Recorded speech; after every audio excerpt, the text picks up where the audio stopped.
partant du plan de sobriété pour finalement atterrir quand même à la délibération sur notre partenariat avec l'école d'archi, on va peut-être, parce que nous sentions les choses un peu venir, vous proposer une réponse en 2 temps. Donc je vais vous répondre sur ce que moi-même j'ai pu dire dans le cadre de la présentation du plan de sobriété dans lequel le devenir de cette serre s'inscrit, et puis je laisserai Stanislas compléter à la fois sur le devenir du bâtiment justement à moyen terme, et puis sur la raison d'être en fait de ce partenariat avec l'école d'archi.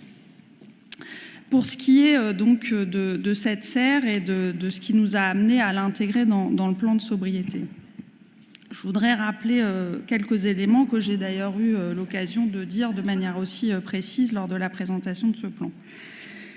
Le bâtiment dans lequel est cette serre équatoriale date, vous le savez, des années 70, ce qu'il veut dire, je le précise ici, que même s'il a une très grande qualité esthétique et architecturale, il a été bâti avant les réglementations thermiques successives qu'a connues notre pays. C'est un bâtiment qui n'est donc ni isolé en façade ni isolé en toiture, qui a par ailleurs un mode de chauffage de ces années-là.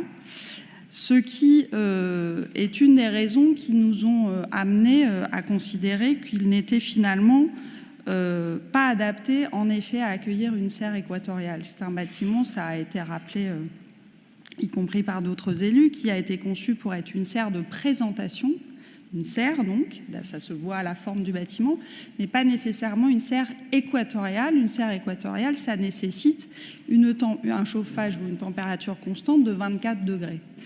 Ce qui, aujourd'hui, dans le bâtiment tel qu'il est conçu, n'est plus possible. Et même n'a jamais vraiment été possible. C'est vrai que le bâtiment, évidemment, depuis les années 60, devient vétuste, s'use. Je ne veux pas dire par là forcément qu'il se dégrade, mais son usure a rendu de plus en plus difficile le fait, par exemple, de maintenir ces 24 degrés qu'il faut pour une serre équatoriale. Aujourd'hui, quand on met une température de consigne à 24 degrés sur ce bâtiment, en fait, on ne dépasse pas une température de 18 degrés, ce qui évidemment est un peu compliqué pour les plantes qui sont hébergées dans cette serre. De la même manière qu'en fait, la gestion de l'eau que nécessite une serre équatoriale n'est pas permise par le bâtiment. Il faut, je ne vais pas rentrer dans tous les détails techniques, mais il faut arroser presque soi-même ces plantes. Donc c'est vrai que ce bâtiment, il apparaît finalement, contrairement à ce qu'on peut croire, inadapté à une serre équatoriale, et il le restera, et ça c'est un peu la nouveauté des dernières études qu'on a pu avoir, il le resterait même après les travaux, parce que ce que je viens de dire, manque d'isolation des façades, manque d'isolation des toitures,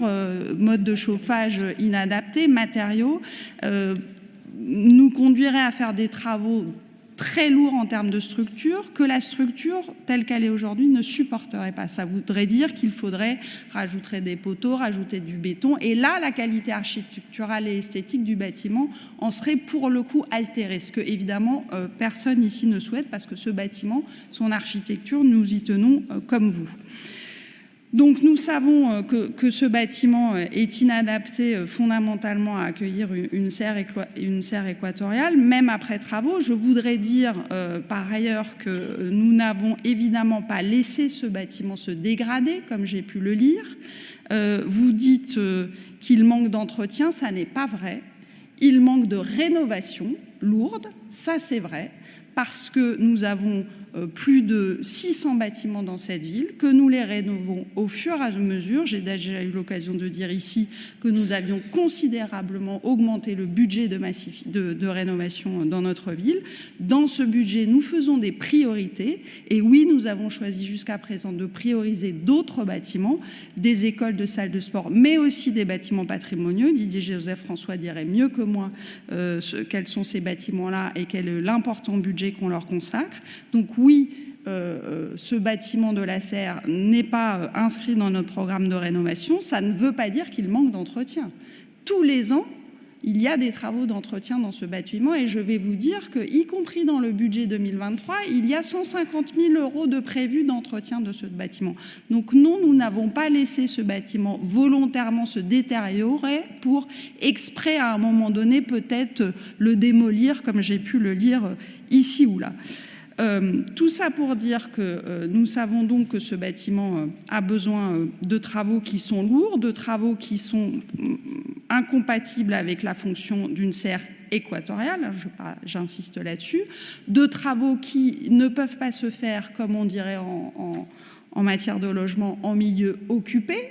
Et là, ça n'est pas les hommes et les femmes qu'il faut reloger, mais les plantes. Donc, de toute façon, si nous devions rénover ce bâtiment, il faudrait sortir les 2500 plantes qui sont dans la serre et les 100 tonnes de terre que ça représente. Et enfin, ce que nous savons au regard de l'état du bâtiment, je n'y reviens pas, hein, mal isolé, mal chauffé, beaucoup d'eau, c'est qu'il est donc très énergivore. Il faut savoir que la serre équatoriale, c'est le premier bâtiment en termes de consommation de gaz de cette ville, de gaz. Je ne vous fais pas un dessin sur les raisons pour lesquelles nous avons présenté un plan de sobriété au regard d'une conjoncture qui nous rend très dépendants en termes d'approvisionnement de gaz et très fragiles en termes d'approvisionnement en électricité. La serre est le bâtiment de tous les plus de 600 bâtiments de la ville que nous avons qui consomment le plus de gaz. Nous avons quelques autres bâtiments qui sont énergivores, par exemple cet hôtel de ville, par exemple la piscine Marx Dormois ou le Palais des Beaux-Arts, mais ceux-là, ils sont énergivores en électricité et en gaz, en chauffage alimenté par le réseau de chaleur urbain, ce qui est un tout petit peu plus vertueux. Là, on est vraiment en train de parler du gaz. Ça représente au total plus d'1% de l'ensemble des consommations d'énergie de cette ville. Plus d'1% en un seul bâtiment qui héberge aujourd'hui 2500 plantes. Voilà la situation. Et donc, effectivement, et je pense que vous souscrirez à l'importance d'un plan de sobriété qui implique tout le monde, à l'échelle nationale comme à l'échelle locale. Effectivement, dans le cadre de cette prise de responsabilité qu'a été la nôtre, de considérer que nous avons déjà un plan climat ambitieux avec des mesures structurelles fortes pour diminuer les consommations d'énergie et les émissions de gaz à effet de serre, mais qu'à côté de ce plan climat avec des mesures structurelles fortes, nous devions prendre notre part avec un plan de sobriété conjoncturel et que quand on sait qu'un seul bâtiment consomme autant, alors on prend ses responsabilités et on se dit qu'il vaut mieux accélérer la fermeture de ce bâtiment pour économiser l'énergie qu'il produit plutôt que de faire des choix plus douloureux encore, qui serait de fermer des équipements publics, car c'est ça l'alternative qui se pose à nous. Vous avez pu constater qu'on a décidé de maintenir le service public, de maintenir sa qualité, sa disponibilité, son accessibilité, de ne jouer que sur les températures, les horaires de chauffe ou les périodes de chauffe, de ne jamais toucher au service public apporté aux Lillois. Et si nous n'avions pas fait le choix de diminuer le chauffage ou même de l'arrêter dans cette serre, alors c'est d'autres choix que nous aurions dû faire si nous voulions être à la hauteur du plan de sobriété qui nous est à tous demandé.